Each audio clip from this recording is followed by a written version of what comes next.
I need a little Mm. theme song that I can do. Welcome back, friends, to another episode of the Inner Tapestry Series. Today, we are going to be getting into the energetics of impact, a topic I am very passionate about as a natural number nine and as a person with a harmony life theme. I think that all goes together. So, we're going to dive in. Red, if you would be so kind as to introduce yourself to our audience. Be happy to. I always feel a little weird doing this. My name is Red MoonEagle. I am a psychic catalyst. I'm the healer's healer, healer's teacher. Um, I love this topic. I have a carer life theme, which means I literally care about everything. I care about everything so deeply, I don't know how to express how much I care. And the impacts that we have unconsciously on the world, much less becoming conscious of it, uh, have deep meaning for me. And there's so much to delve into. So I'm going to hand it back to Safrianna and say, hey, take us where you want us to go. Yeah, and just in case it's your first time meeting me, I'm Safriana Luna, the Queer Spirit Guide. And as I mentioned, I have a harmony life theme. And as a natural number nine, I see the impact that we have on one another. And in the last episode, Red and I were talking about animal magic and like our animal companions and how we can connect with them and listen to them and all kinds of great topics. And right as we were getting ready to wrap up, I made some comment that sparked another topic that we needed to get into today. So we'll start there. We're going to start with our sort of energetic and emotional impact that we can have on our animal companions.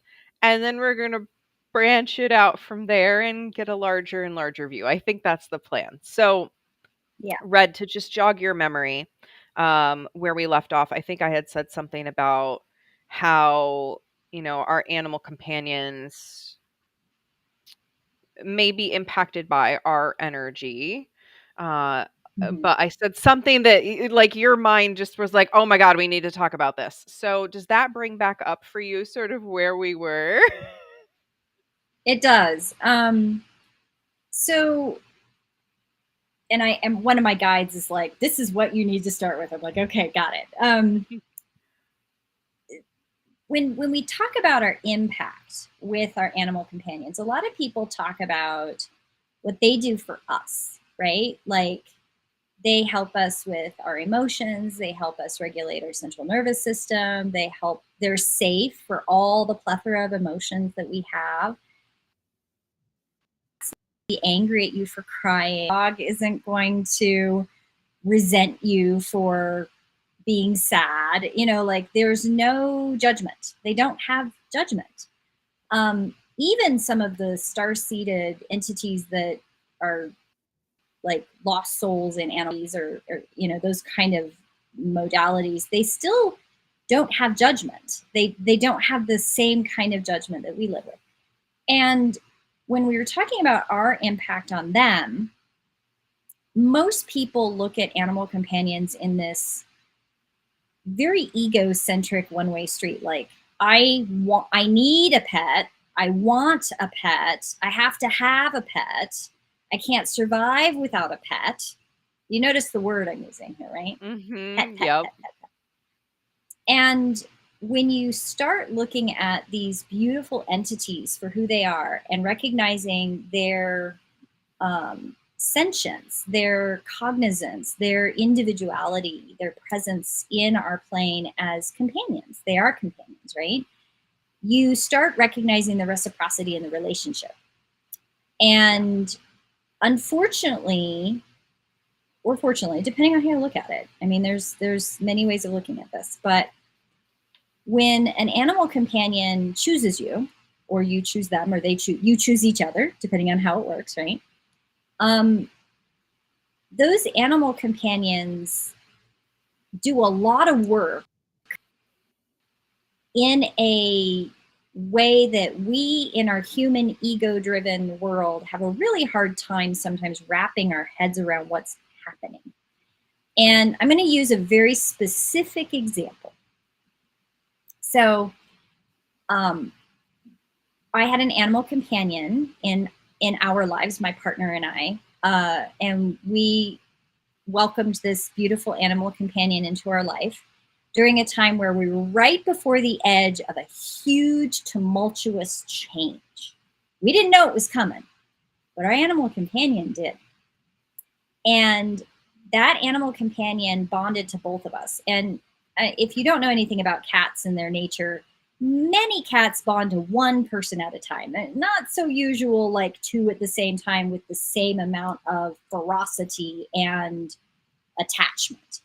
Right. And Gethin attached to both of us at the same time. And the reason I knew it had happened is that when that tumultuous thing happened in our relationship, Gethin was so worried about, like, wanted both of us to be in the room at the same time to connect to both of us at the same time.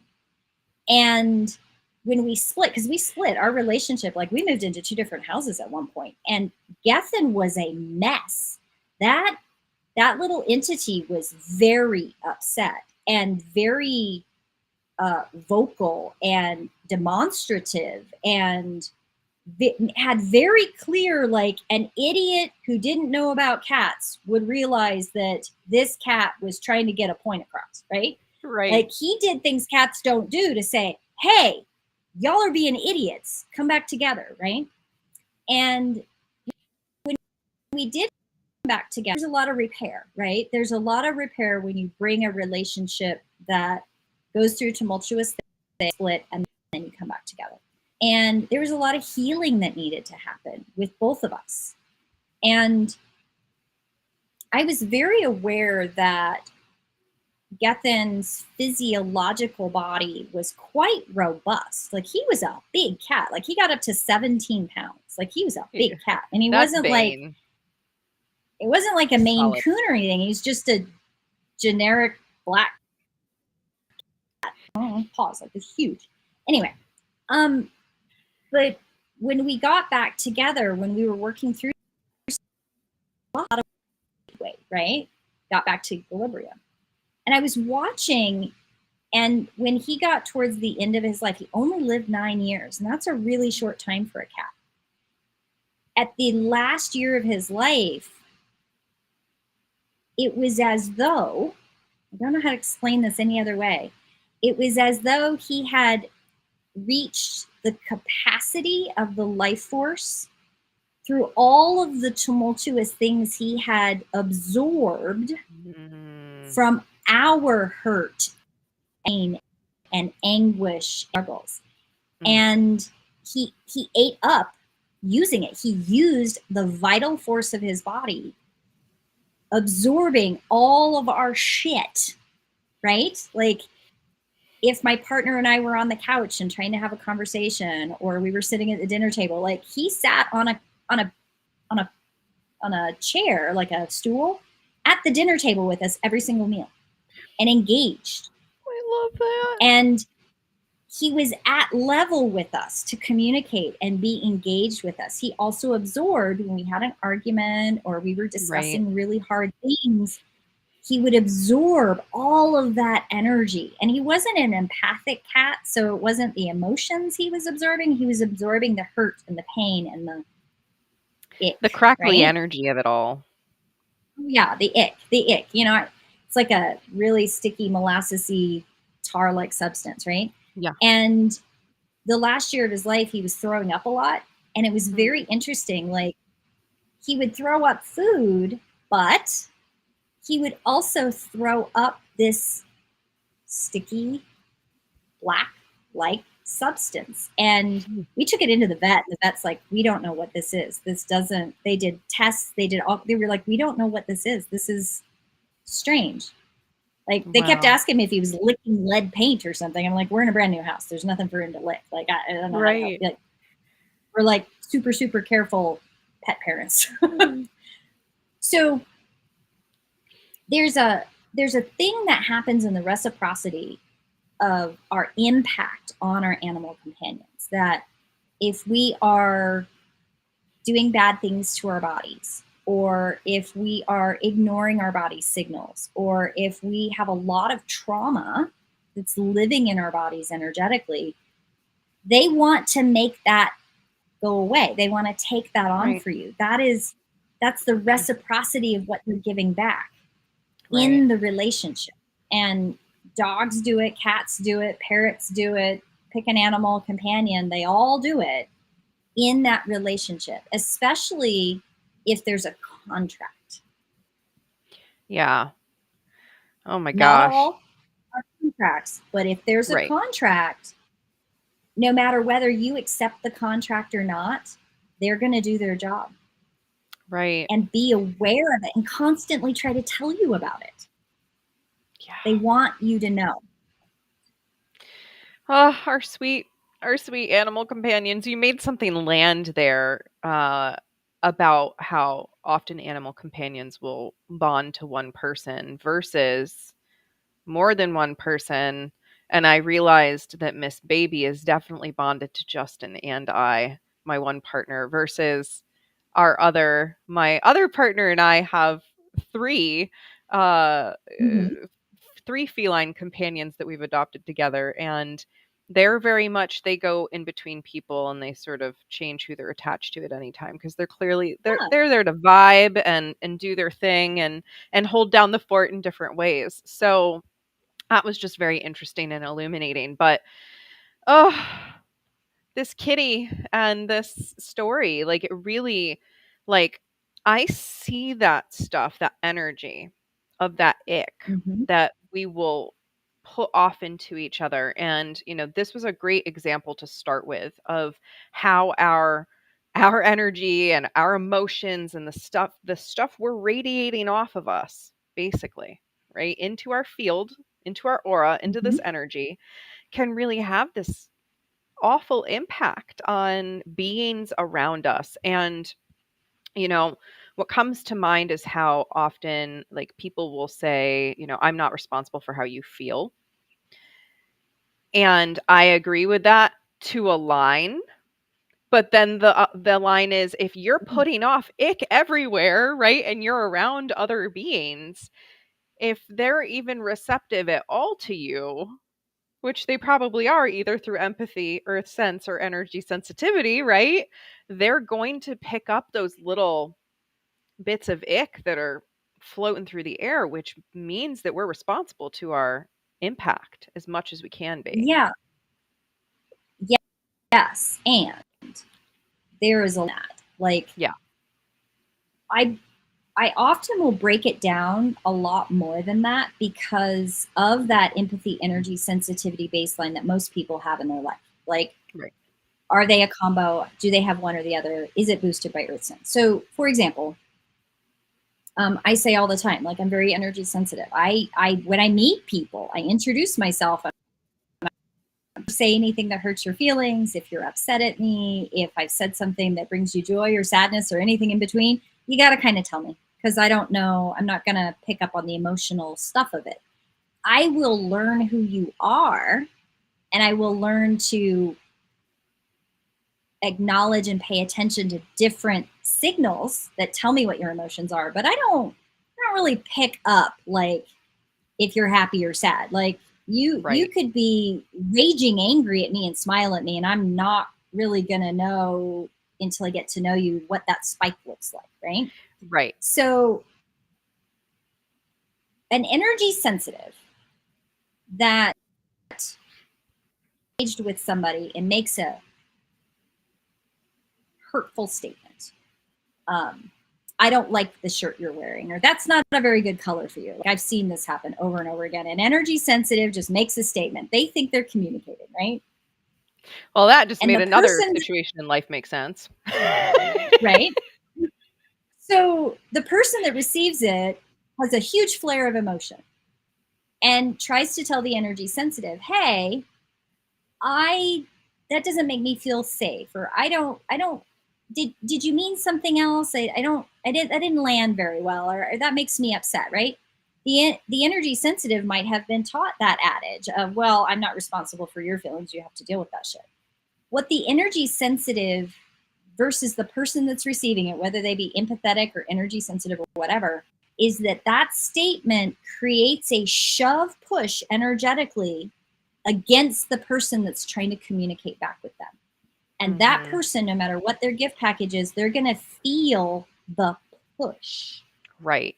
And same thing with the empath. I've had empaths tell me, and I go back to this a lot because I did struggle with it for a long time, which is, well, you're empathic, Red, you're just not accepting it. And I'm like, I'm really not. And Right.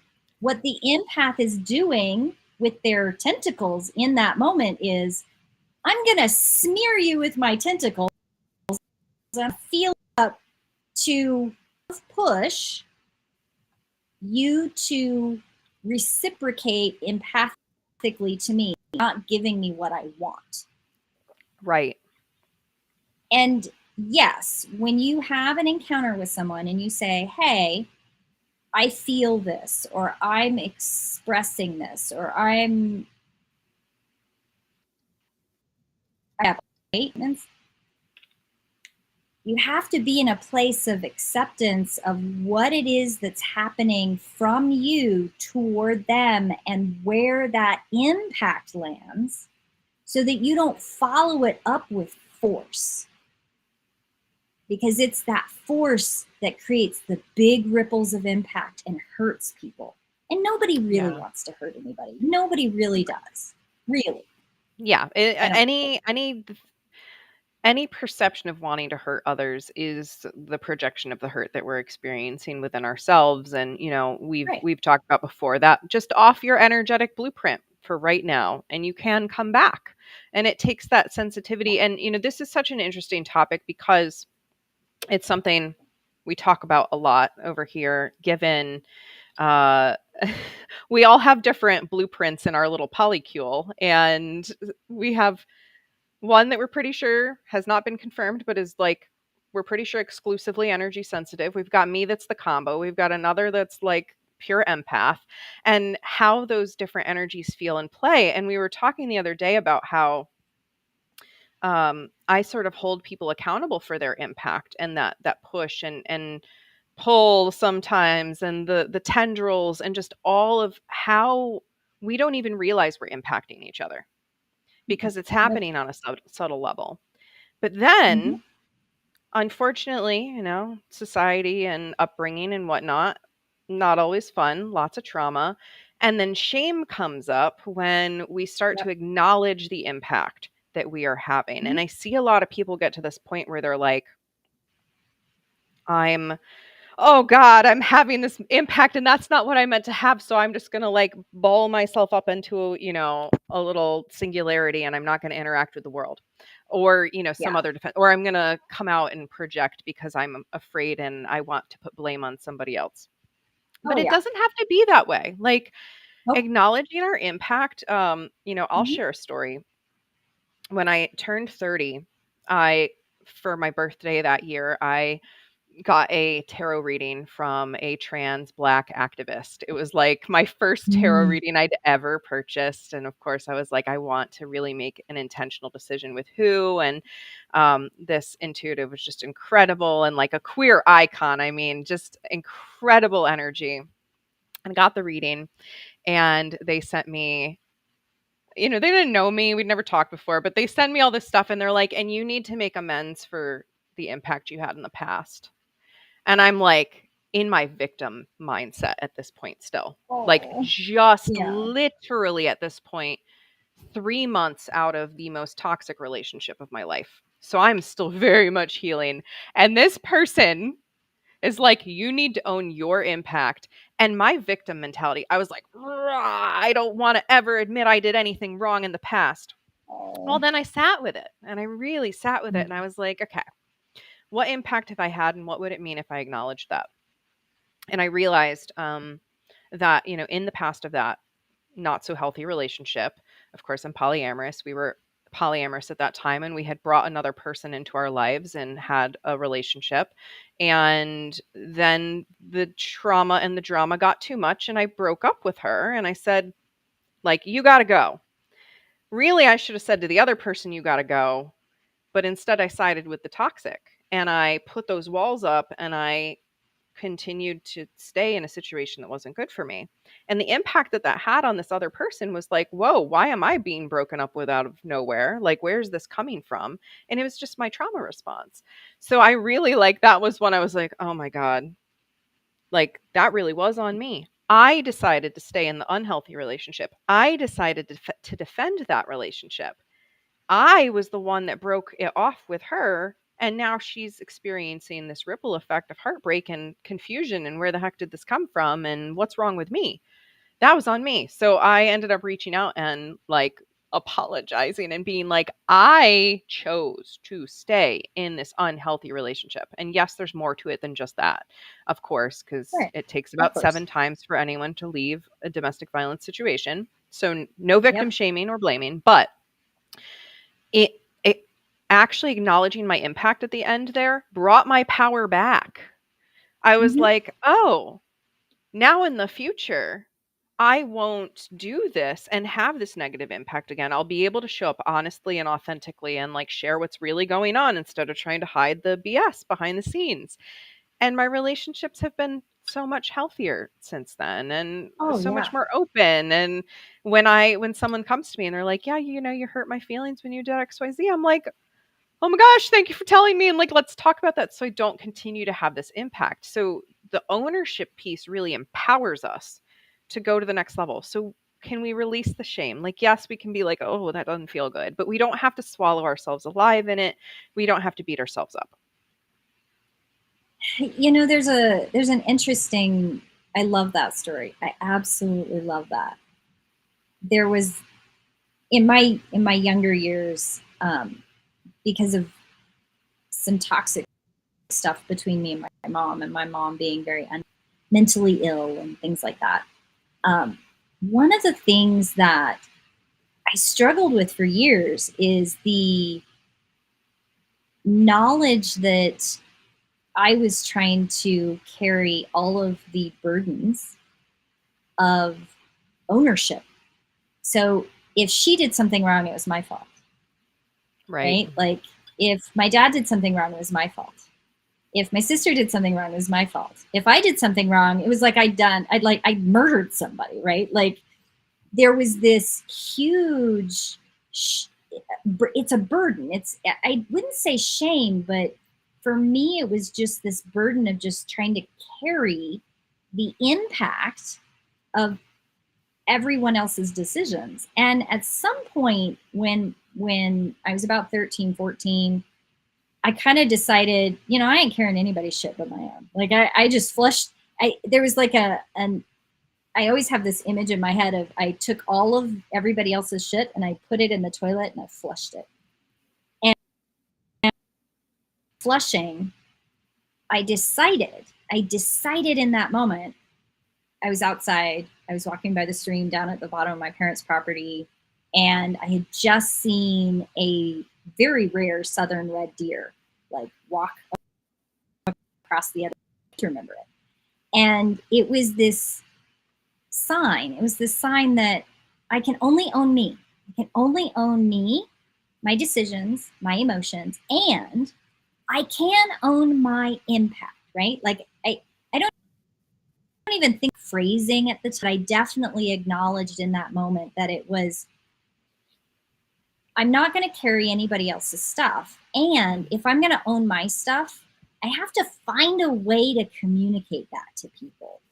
Right. And that's when I really started turning a corner in my life. And I can tell you, I definitely did not do it well for another 20 something years. And I still struggle with it sometimes. But I kept trying, right? Like I Yeah. kept really trying to own my energy, own my emotions, and be aware that I think I'm trying, but it's not landing. And that also led to a deep dive in talking about I'm not empathic and I can't figure out how to communicate that with all the empaths around me. It took me another 25 years to really land on, okay, you empaths, we're just going to have this conversation right now. I don't get it. So anytime I meet an empath, like I spend extra time like communicating that with them because usually they're like, we don't understand that you don't have that.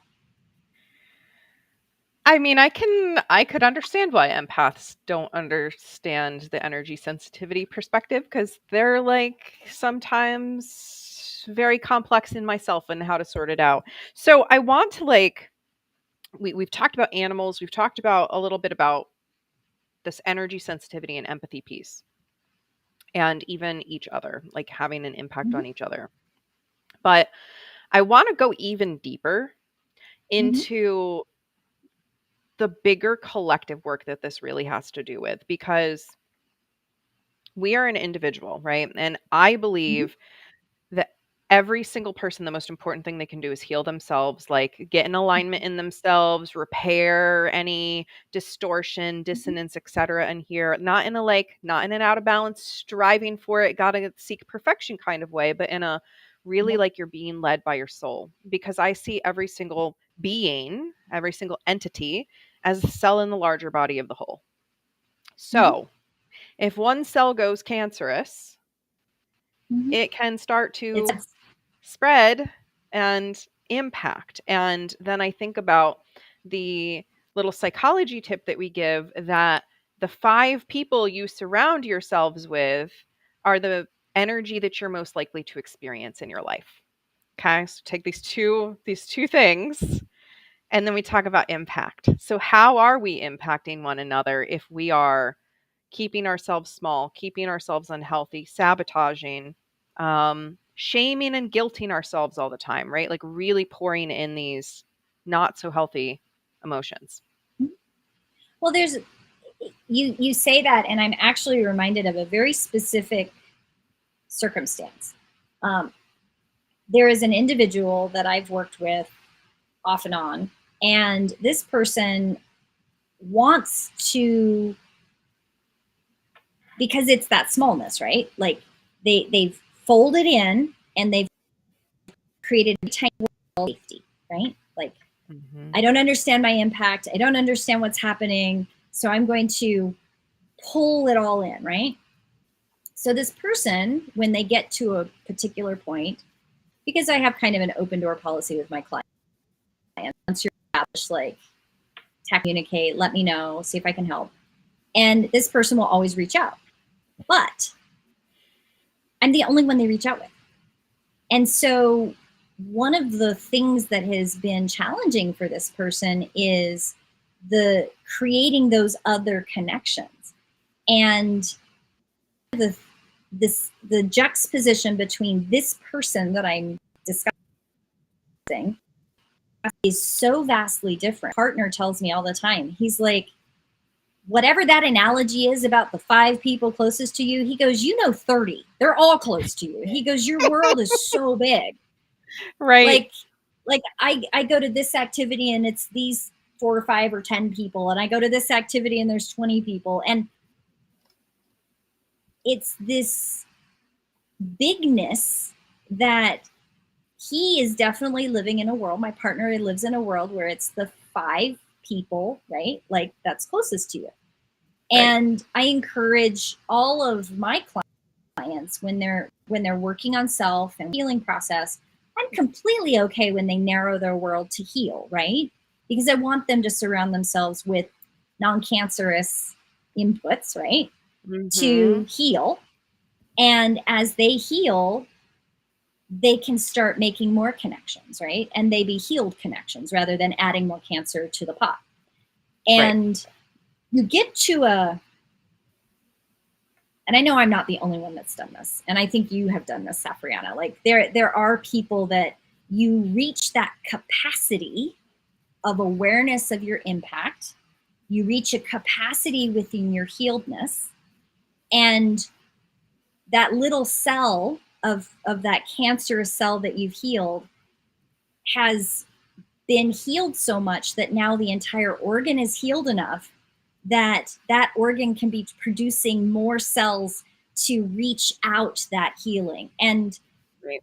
when I first the community that you and I have connections with, that community was a very palpable. I came home like after a third or fourth meeting or whatever, and I was telling my husband about it, and he goes, because I was happens sometimes. Like I go into these spaces and people tell me their perceptions of me, right? Which is definitely not my perception of myself. So I'm always like, where does that come from? And I don't understand. And used. And my husband goes, well, you just opened another doorway. You've just added a whole nother 30, 40 people to a plethora of connections that you've already done. He goes, do you realize that everybody does that with you? And I went, they do? And he goes, yes, they do. Because he notices it, right? Because his world is so small. And I am number one in his world. And his children are the other two. And then he's got, two other, like he knows a lot of people are not in his little inner cell. Yeah. And it's hard for him to expand out of that, even though I know that he's done a lot of healing. So it's a very interesting dynamic of you reach that capacity, and it's very interesting. He'll walk through the doorway with me into these new spheres, and then he'll go, yeah, that's too big, I don't know, and he pulls away. And so, sometimes he'll step back in. Like there's a couple people locally with the community you and I have correlative connection with, and I've had some of those people in my house a couple times, and he absolutely loves having them around. He'll go, so what are you doing this weekend with such and such? Oh, are you having coffee with such and such? Like he wants them to come over. He wants to add them to his bucket, right? Yeah. There. He's very aware of his impact. He's very aware of how he comes across to other people. He's very aware of his jokes and his humor and his deflection. And he's very aware of that. So he's careful with it. And that's right. A beautiful thing. It's not a scary thing. It's not a bad thing. But someone like you and I, Safrianna, I think that we're so cognizant of that impact in that healed cell analogy, that when you start to spread that healing, it just compounds. You spread it and it spreads and it spreads and it spreads. And those that can't handle it don't understand sometimes why they can't handle it. They don't understand their own sickness. Right. And it takes a lot of patience. Yeah. Yeah. And then, there's sort of the reverse of it is, if you're not owning your impact and you're not quite aware of how you are impacting things, or you are trying to force more people into your bucket than want to be there, right? You can have a really negative impact that can lead to people pushing you away or needing to draw boundaries. And so if you feel like over and over and over again, people don't want to spend time with you or they don't want to be around you for whatever reason, it is an invitation to go within. Again, does not have to be from a place of shame, but from a place of curiosity, like what in me is doing this, going back to that pushing energy, that pushing or that trying to get the tendrils in to feel the good and pull it out, or, whatever we might subconsciously or energetically be doing. Like boundaries go up in place when our impact is hurtful with most people that are not in that codependent stage. That used to be who I was. Like I was so codependent and so people pleasy that I would just let people come in and violate my boundaries and let them have that impact that wasn't good for me, because I was afraid I'd be completely alone if I didn't let them do that, right? So the impact was mostly on me, but it was also on them, and that I wasn't drawing the boundary and I wasn't letting them know this is not okay and this is not how you're going to be able to be in a healthy human relationship, right? And that's where that ownership of our boundaries is really important, and something that people don't think about their impact.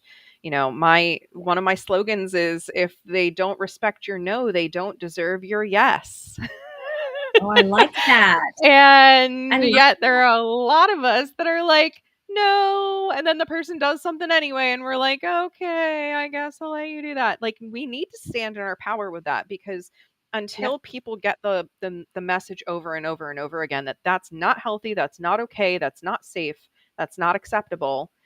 Unfortunately, they're probably just going to keep doing what they're doing, right? Until there is a Mhm. consequence. And we live in a world that often doesn't have consequences for some of the people that are doing the most egregious of impacts. So eh, You know, there's a lot there too. you know, so there's a couple layers in this that I'm going to come at from an angle I often come at it, that wheel image. And the impacts that we have are connected to community, right? No matter what your community is, your 5 people, your big impact, whatever it is, right? And looking at it from the angle of the the kind of the top, right? Like, I'm going to work on me. I am going to do a retreat. I'm going to do this psychedelic journey, and I'm going to focus on me, and I'm going to come back, and I'm going to only ever talk about that. And I'm going to force that down everybody around me's throat, and then denigrate anybody else's choice to not go through that journey, right? This is an example I've seen. And the community trying to pull together for that person saying, hey, we're really glad you had that experience. And that's not our thing, but we love you and we want you to be, but we would also like you to just be with us and just demonstrate, show, connect, like be whole in your experience instead of it being something you have to force on us, right? Mm-hmm. And also that person then, instead of saying, oh, this is an opportunity for me to connect with people in a new way, amazing psychedelic journey and awakening and all that other stuff. Instead, they go to a place of, well, the people I was around just weren't ready for me. They just weren't good for me. So I'm going to cut all of them out because they're not in a higher vibration because they didn't go through that journey. I have seen that happen over and over and over again. And it's so sad. It's It's so very sad. sad. And this is my whole mission. I was just writing yesterday, like this massive blog post trying to articulate my vision, still Mhm. trying to articulate my vision, but that all beings get to express authentically and in alignment and, have their supportive people that they're surrounded by and worship God or the universe in whatever form they see fit and dress however they want Yep. to dress. Of course, within reason, there's nudist colonies for that, right? Like, but Right. you know what I mean? Absolutely. Like, we can have boundaried, consensual places to do pretty much Mhm. most things Yeah, that pretty healthy much. adults would want to do with other healthy adults. And so we don't have to have this impact of trying to force people to do things one way or do the one size fits all approach or shame them into believing, the way we believe, like fear. Oh my Right. gosh, like we could talk for hours on the impact of fear, right? The biggest and earliest example I can remember of the impact of fear is being told by my great grandmother that I was going to hell when I was 4 years old, having no idea what that meant other than it was bad and I was bad, and crying as a little 4 year old in my bed, like, this unseen figure is going to smite me with a lightning bolt any moment and I need to pray for forgiveness. Like, like just fear. Right. And so people will do all kinds of things from fear and from shame and to try and avoid disappointment, to try and avoid unpleasant feelings. And when we actually just see those parts of us as a part of us that needs attention and needs to be seen, we can stop those parts from having the behavioral impact out in the world because we're connecting with them and meeting their needs before the nervous system responses are able to take over, right? And it takes time to Right. get to that point. I always highlight that when I was still very much hijacked in my trauma, you could like startle me and I would be hijacked and like this with my ears, like, my shoulders to my ears and just tense in my body for hours sometimes. And now I can release that within 30 seconds. And it's like, that is just so important to acknowledge. It takes a long time to reduce our impact. So Yeah, it that's does. okay. Or to Mhm. increase our positive impact. So it's not an overnight change. Like, allow yourself to take this time. Yeah, it takes time. When I from the previous example, like when my partner and I were going through the eve of right before things just would became tumultuous center. I don't know how to say that in a different way, but like startle reflexes were weird, like things that had never bothered me before, and it was really bad for a couple years. And I knew it wasn't normal for me, right? Like I knew of normal me. And I do have neurodiversity, I do have autism, I do have ADHD. So it's interesting that when the heightened reactiveness, theological body react these layers of stuff, when I gradually worked through all the healing in that, and it took a couple years. Like it's not like it happened overnight. It certainly didn't. I Right. mean, I had some, and then chunks slough off a little bit, and then I discovered the huge knot of the mess underneath it. And I kept working at it. I knew that Right. who I was underneath all of that was somebody that could handle big noises and could be tickled and could be touched and could be yelled at without going into a place of no affect, you're not anything from me down. Um, Right. I still do have autism and ADHD. I do still have visceral responses to things that now that I understand about the disability underneath it all, I'm like, oh, okay. So those are just things that I'm just going to do, but I don't have to add and carry everybody else's impact on me. I can still have my boundary and call it out and call out like, hey, that impacted me this way. And I have learned, especially through some of the body activation language that we use all the time now, which is there are people that it's actually a permission thing. If you ask them, like some Hmm. body activations need permission for you to share. Right. And Yep. it's a different kind of thing than permission in general. It's the hey, that had an impact. Are you in a place that you can receive? And other body activation they pick up on it and they're like, what just happened? And I'm like, oh, they're ready to, like, they're asking, right?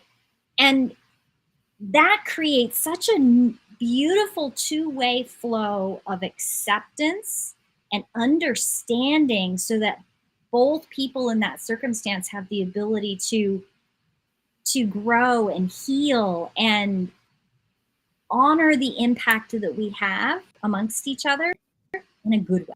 Good Yeah. way. Yes.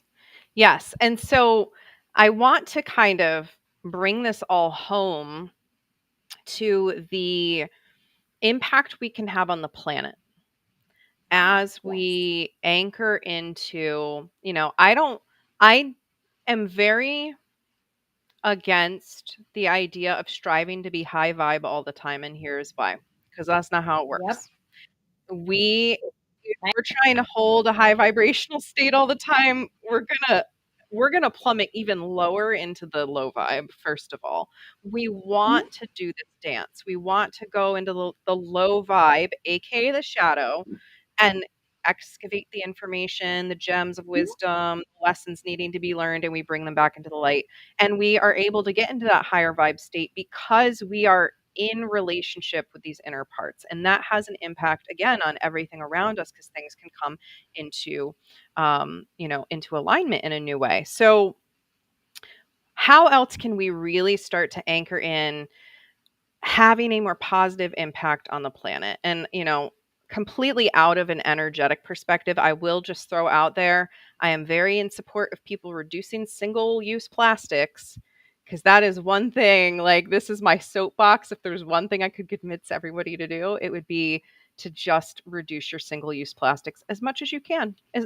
even if you're not perfect, just as much as you can, because that has a huge energetic impact on our planet with the plastics. But anyway, so what other things come up for you that we can do energetically or in how we show up in the world to really have a more positive impact? So there's a couple things actually, and it goes back to something that I teach all the time. Goes back to the wheel. Which is, when you said single-use plastics, I went to the community, which is food. And the impact on our economy, the impact that we have on our world by our choices that we make and where we source food. And I'm extraordinarily passionate about it, that the ease and the excuses that we make to each other and ourselves, right, to buy something that is triple packaged, right? So like a cough drop. The cough drop is triple packaged. It's inside a plastic bag. Each individual cough drop is wrapped in a plastic coated thing. It's not wax, it's plastic. And sometimes they have another extra little thing on the inside that it's with, right? And the sourcing of that food-like substance, it's a cough drop. I am very aware that it's a cough drop, but it is a food-like substance. It's not real food. You're not giving yourself nutrition, okay?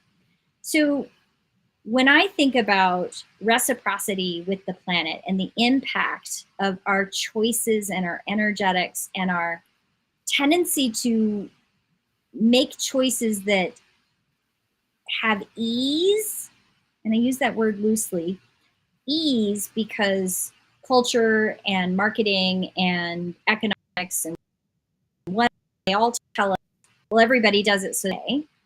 Mm-hmm. And or, well, there's a government agency that is around that we voted for over the years, so it must be protecting us, right? Like there's assumptions made that fob off the ownership of your own impact in the world. You're fobbing off the ownership of your choice onto something outside of you. It is just as harmful as the, I'm just going to say what I mean and you're responsible for your emotions and fuck you. It's the exact same thing. It spreads poison. So I really, not just choices of getting rid of single-use plastics. That is a piece of it. But think of, if you go to food, make choices about real food, right? So take canvas bags. You know, like the sheets, they come in those poly cotton bag things, and everybody throws the bag that the sheets come into, right? Keep those. Put your onions in it. Put your mushrooms in it. They can be thrown in the wash. I have so many weird things I've kept for storage over the years. Right. Yes. So any that when you go, instead of choosing a plastic bag of frozen mushrooms, go pick the fresh mushrooms. Yes, you might have to go to the store twice a week. Oh my God. Lo and behold, promise you, watched. So I sat down with a client about a year. He goes, I eat real food, Red. I don't understand why it's so expensive. I do everything I can. I'm not losing weight. I went, okay, I want you to keep your food journal. She goes, well, I already do that. I went, no. Different kind of food journal. I want you to tell me, when do you stop off at the gas station and pick up a coffee and a candy bar or a snack? I want you to tell me how many times you use the snack machine at work. I want you to tell me how many times you stop off at Taco Bell just to pick something up real quick between appointments. Because your food journal tells me I ate a taco. It does not tell me where that taco came from. I would like to know, store. Give me some insight as to the real thought process behind the choices. And she did it for a week, and she called me and she was in tears. She bawled for half. Yeah. But the choices I was making and the excuses I was giving myself, thinking I was doing the right thing. because Yeah, we all do it. We we all do all it. do it. I do it. I totally do it. And I know I do it. And when I Yes. do it, I practice exactly what I preach. If I pick up a bag of chips on my trip to an SCA event, I tell every time, like, you are doing against what you, and I'm not shit. I'm not going to go to shame. I'm not going to go to disappointment. I'm not going to go to fear. I'm going to go, I've picked it up this time. I'm going to try not to do it next time. And I've gotten so good about most events. I don't pick up stuff. I do food prep before the day before the event. I chop up vegetables and I make homemade hummus. But it's taking me time Good. to work through the habit, the cultural pressure, that impact of the big thing on your decisions. If we go to a place of shame, like that client that I was saying, like we had to work through weeks of shame and regret and disappointment and fear and perfectionism and all this other stuff, like that has no business in this. You got to work through it, but let's not borrow more. Let's just work through what's there, right? Right. Food, like real food. Shop at your farmer's market, take your own bags. Don't buy anything that's in a plastic thing if you can possibly avoid it. Like I can't avoid it when I buy grapes. They're all in those individually I know. I'm shitty actually going bags, plastic right? free in 2025. That's been a goal that it landed in early 2024. And I was like, I know I'm giving myself a year runway, but I'm like starting to notice all the places that, it's not We real can't help it. food, too overpackaged products. And I'm like, oh my gosh, it really is everywhere. But there are Mhm. many places we can start to make these little changes. And I think Yes. this would actually, I would love to do, maybe it doesn't have to be our next live, but uh, the energetics of food just as a topic Oh, because we can I could talk absolutely about that like for 2 sessions. me too. And I love talking about it and I like to share that perspective between people who, are carnivores and are vegetarians and vegans and like share those different perspectives because there's Oh so yeah, many different ways to look at it. But there's, there is. you know, And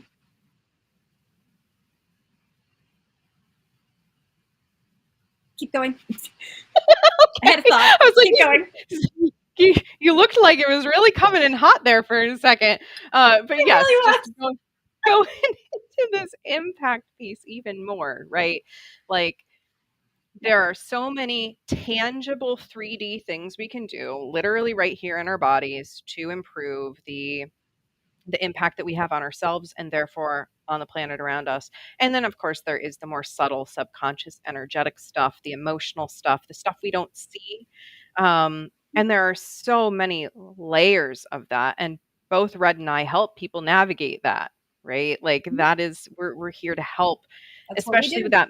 that medicine wheel, right? To really help people come Oh, into relationship with the four elements, with earth, air, fire, water, with the bodies, the physical body, the mhm. mental body, the emotional body, the spiritual body. Like all of them have an impact on all of the others. And then this And the impact goes out community and body.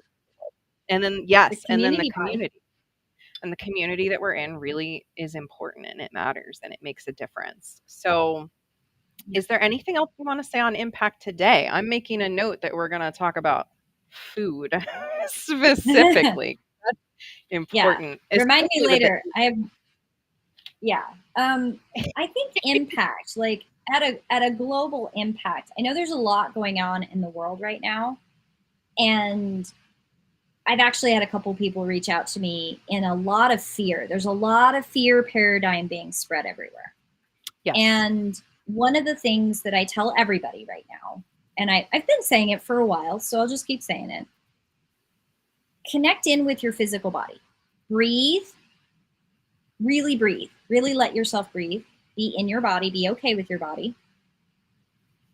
Drink water, like real water. Do not substitute water with pop, coffee. Yeah, water. Drink real water.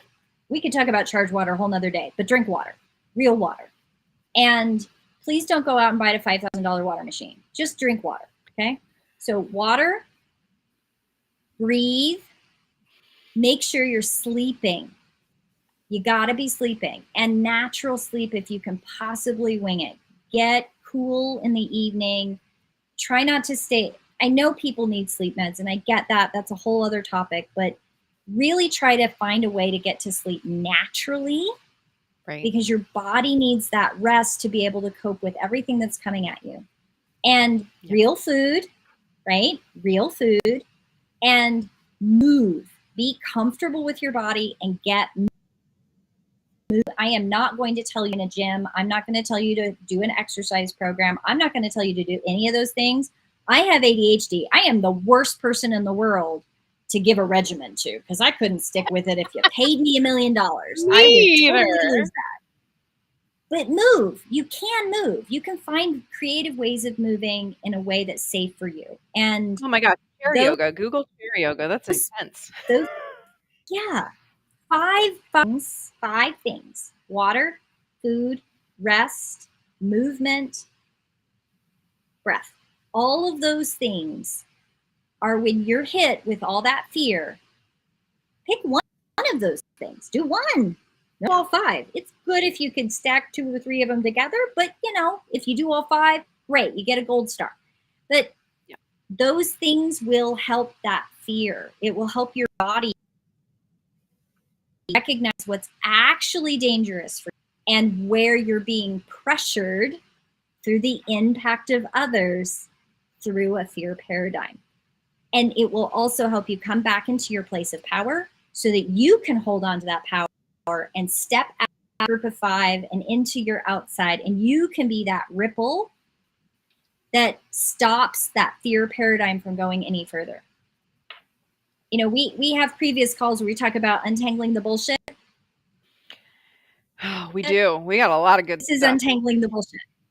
This is I'm not taking this fear. I am not adopting that. I don't want that impact. Yes. I don't need that. Yeah. Yes. So ownership, right? Ownership, know what's yours and what's others. Take care of yourself exquisitely, right? Like your physical body is the foundation. So it is the temple, it is the house, taking very good Yep. care of you, this vessel. And remember that your energy, your emotions do have a ripple effect out onto others, whether you mean it to or not, which is why that ownership piece is important. And if you tuned in late in this, Red shared such a powerful story at the beginning about the impact we can have on our animal companions when they consume our not so fun and healthy, not so healthy energy. So I think this is very illuminating, Red, as always. And there's I love how every episode we're like, "Oh my gosh, and we could talk about this, and we can talk about this, and we can talk about this." So if you are not familiar with this series yet, we go live approximately every 2 weeks, and we this was episode 12. So feel free to head over to YouTube and watch the prior 11 episodes if you like our energy together. We love to share wisdom and just good vibes with you all. So thank you again, Red. Thank And you so I much. It's beautiful. yeah, absolutely. I feel complete. Do you feel complete? I do. I think we've run this gambit. All right. Well, beloved friends, we will see you back here in another 2 weeks. If there's a topic you want us to cover, please feel free to reach out via email or message on Facebook or wherever you can comment and let us know a topic you'd like us to cover. And we would be happy to do so if it is something in our purview. So until next time.